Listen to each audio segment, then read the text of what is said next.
बेटा जैसे हमने फर्स्ट पार्ट में सीखा था ऑर्गेनाइजेशन ऑफ द डाटा। ये आपने डाटा को ऑर्गेनाइज कैसे करना है नंबर्स में। अब एक दूसरा वे है, इसमें भी डाटा को हमें ऑर्गेनाइज करना पड़ता है। अब जैसे संध्या मैडम ने अपने स्टूडेंट से पूछा कि आपके शूज आप पहनते हो, उनका क्या नंबर है आपका, सभी बताओ। पहले बच्चे ने बताया 4 है, दूसरे ने बताया 5 है, तीसरे ने बताया 3 है, फिर बताया 4 है, फिर बताया अगले ने 3 है, फिर अगले ने बताया 4 है। ऐसे करके मैडम ने सभी का डाटा ले। अब ये डाटा जो है ये ऑर्गेनाइज में है। ऐसे डाटा को हम दो तरह से ऑर्गेनाइज कर सकते हैं। पहला रास्ता है आपका असेंडिंग। असेंडिंग का मीनिंग क्या होता है, सबसे पहले ये पता होना चाहिए। दूसरा है इसका वॉइस आंसर, उल्टा इसका डिसेंडिंग।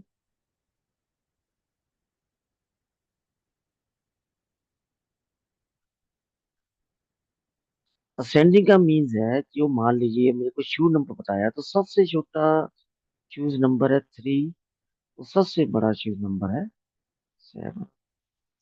अब मुझे डाटा को ऑर्गेनाइज करने के लिए 3 से स्टार्ट करना है जब मैंने सेंडिंग ऑर्डर में लिखना है। तो 3 नंबर पहनने वाले बच्चे कितने हैं, 3। तो पहले 3 बार 3 लिख दिए। फिर अगला नंबर आता है 4। और 4 पहनने वाले कितने बच्चे हैं, 1 2 3 4 5 6 7 8 9। उसके बाद अगला नंबर आता है 5।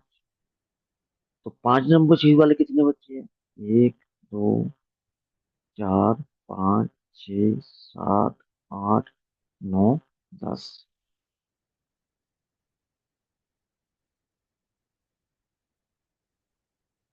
तो 6 नंबर पहनने वाले, 1 2 3 4। और 7 नंबर वाला एक बच्चा।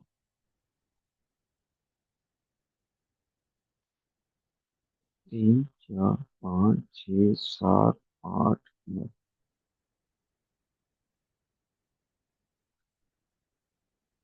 तो इन बच्चों के आपने ऐसे डाटा पहले सेंडिंग ऑर्डर में लिखना है, या आप इससे उल्टा कर दो सेंडिंग ऑर्डर।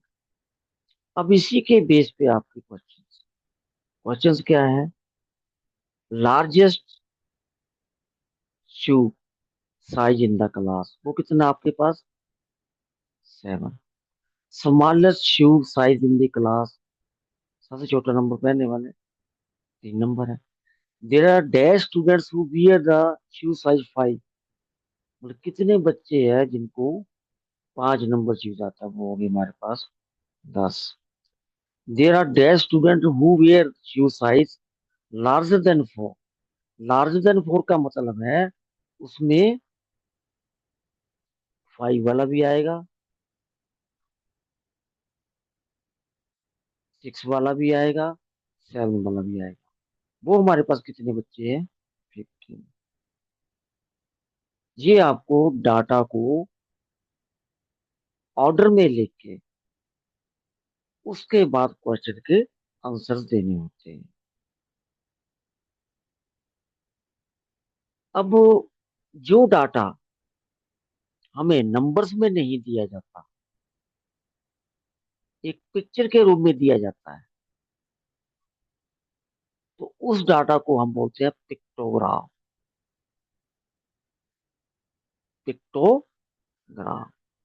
ये डाटा जो है ये हमें पिक्चर से ही रीड करके इसका नंबर बताना होता है, पिक्टोग्राफ। तो पिक्टोग्राम में डाटा को रिप्रेजेंट करने के लिए आपको पिक्चर के रूप में ही शो करना होता है, और कोई मेथड नहीं।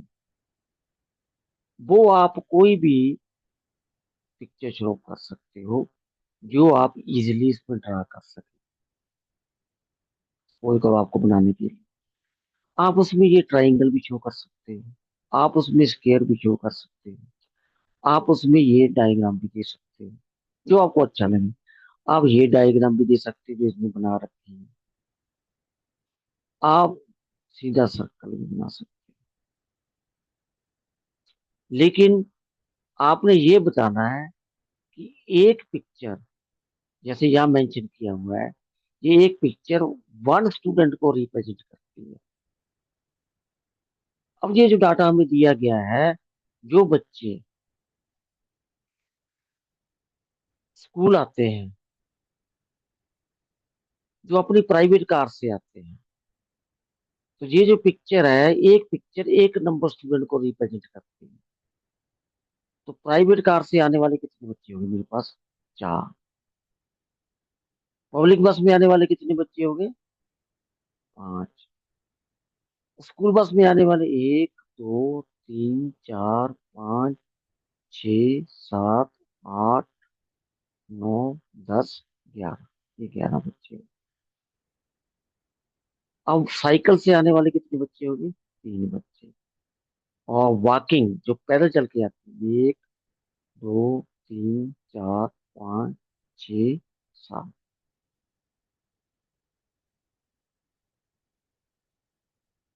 अब इनमें अगर आपको क्वेश्चन पूछे कि कितने बच्चे प्राइवेट कार से आते थे, चार। सबसे ज्यादा बच्चे मोड ऑफ ट्रेवलिंग के लिए कौन सा साधन प्रयोग करते हैं?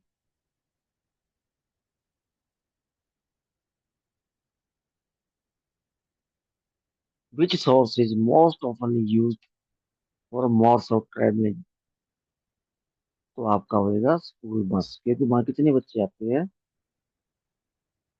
11। अब मान लीजिए आप चाहते हो कि मैंने इस डाटा को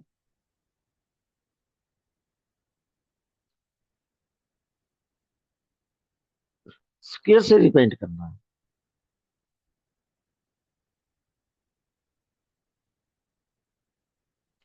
और मैंने कहा कि मैंने एक स्क्वायर को टू स्टूडेंट्स के बराबर मानना है। तो प्राइवेट कार के लिए अगर रिप्रेजेंट करना पड़े तो कितने स्क्वायर बनेंगे मेरे पास? दो। और पब्लिक बस के लिए दो, चार हो गए। और एक जो है वो क्या बनेगा? हाफ बनेगा। पांच बच्चे आते हैं। और स्कूल बस में 11 आते हैं, तो मुझे कितने स्क्वायर रिप्रेजेंट करने पड़ेंगे? पांच तो कंप्लीट करने पड़ेंगे।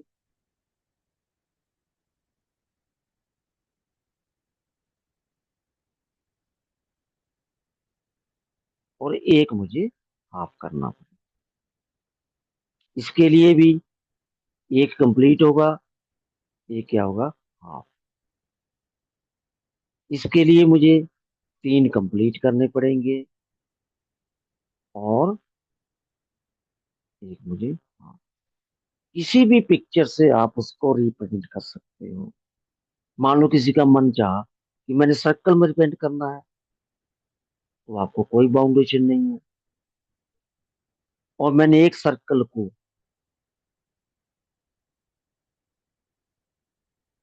दो के बराबर मानना है। देखो, हम चार के बराबर मानेंगे तो जब मुझे फिगर पांच शो करनी होगी तो वो आपके लिए डिफिकल्ट हो जाएगी। वो तो वो भी जाएगी।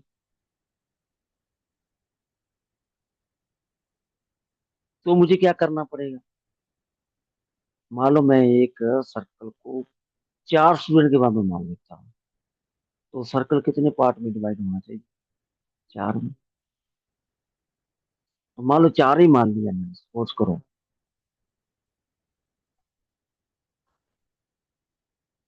क्योंकि आपको सभी चीजें आनी चाहिए। दो का इजीली बन जाएगा, दो मानता हूँ, नंबर स्टूडेंट 4 है तो 2 सर्कल लगेंगे। अगर मेरे पास, मैंने सर्कल को 4 स्टूडेंट के बराबर माना है तो कितने सर्कल लगेंगे? एक सर्कल ही लगेगा। अब सिर्फ 5 शो करने हैं, एक तो कंप्लीट सर्कल लगेगा, ये क्या लगेगा उसमें? सिर्फ फोर्थ पार्ट। ये आपके लिए डिफिकल्ट है, लेकिन फिर भी मैं आपको एग्जांपल दे रहा हूँ। हमें सभी कुछ सीखना चाहिए। अब इसके लिए 4, 4, 8, 3 और शो करने हैं, तो मुझे क्या करना पड़ेगा? सर्कल के कितने पार्ट शो करने पड़ेंगे? सिर्फ 3 पार्ट। इस तरह, यहाँ 3 है तो यहाँ भी क्या करने पड़ेंगे? कितने पार्ट? 3 पार्ट। तो ये चीजें थोड़ा डिफिकल्ट है आपके हिसाब से, लेकिन आपने क्या करना है? आपने इजी ही कंसिडर करना है, जो मैंने इसलिए आपको बताया।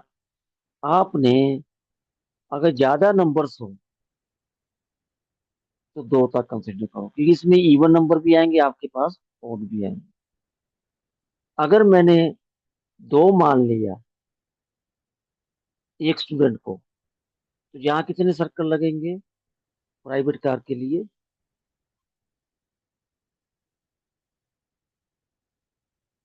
क्योंकि मैंने कितना माना है? एक स्टूडेंट एक सर्कल, 2 स्टूडेंट के बराबर। तो पिक्टोग्राम में मेरे पास 2 सर्कल। यहाँ कितने हैं? 5 है, 2, 2, 4, और एक क्या आ जाएगा? आधा। तो यहाँ 11 है, वही आपके कितने आएंगे? 1, 2, 3, 4, 5, 10 हो गए, फिर एक आधा। अब यहाँ मेरे पास 3 है, 2, एक क्या आ जाएगा? आधा। यहाँ मेरे पास कितने? 7 है, 1, 2, 3, ये क्या आ जाएगा आपके पास? हाँ,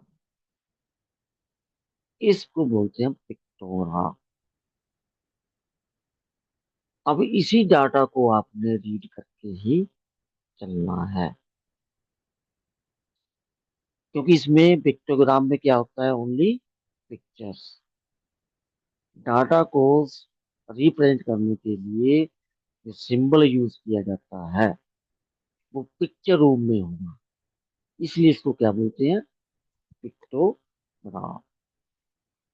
कभी आप न्यूज़पेपर में देखना, या इकोनॉमिक का पार्ट आता है जहाँ पे मुद्रा स्फीति लिखा होता है, एक कॉलम स्पेशली एक पेज आता है, हर अखबार में आता है। तो वहां आपने देखना डाटा कितने रूप में इन्होंने रिप्रेजेंट किया होता है। तो नेक्स्ट वीडियो में हम आपको इसके बारे में और विस्तार से बताएंगे।